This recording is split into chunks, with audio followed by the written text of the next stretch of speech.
একের পর এক হত্যাকাণ্ড ঘটছে, স্বজন হারিয়ে শোকের আহাজারি পরিবারে।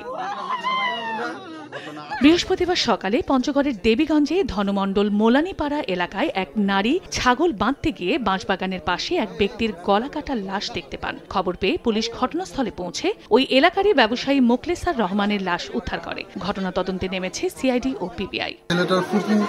সকালবেলা যখন ওই জমির দিকে যায় তখন দেখে যে তার মৃত লাশ ওখানে পড়ে আছে, গলাকাটা লাশ পড়ে আছে।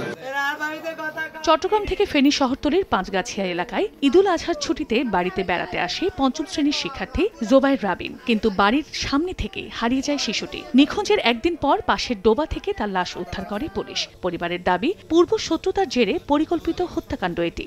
এমন তো না যে ও সাঁতার জানে না, ও তো সাঁতার জানে।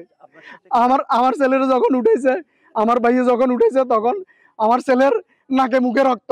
বায়ুতারা জিম্মি করে রাখি, বায়ুতারা মারিয়ে লেছে, মারিয়ে আনি লাশ এভাবে ফালাই দিছে। এটা কি হত্যা নাকি এটা সিম্পলি অপমৃত্যু, আমরা বিষয়টা পোস্টমর্টম রিপোর্ট আসলে বিস্তারিত জানতে পারবো। তাছাড়া আমাদের যে নিজস্ব অনুসন্ধান সেটা আমরা চলমান রেখেছি। আর খাগড়াছড়ির মানিকছড়ির ৩ টহরি গুচ্ছগ্রামে বাড়ির পাশ থেকে মিনজু আক্তার নামে এক গৃহবধূর লাশ উদ্ধার করেছে পুলিশ। স্বজনদের অভিযোগ, স্বামী ফরহাদ মাদকাসক্ত হয়ে পারিবারিক কলহের জেরে স্ত্রীকে হত্যা করেছে।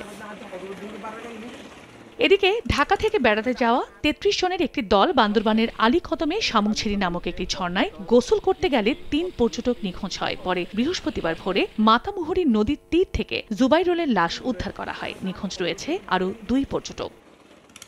চন্দ্র বিশ্বাস, ববি, সময় সংবাদ।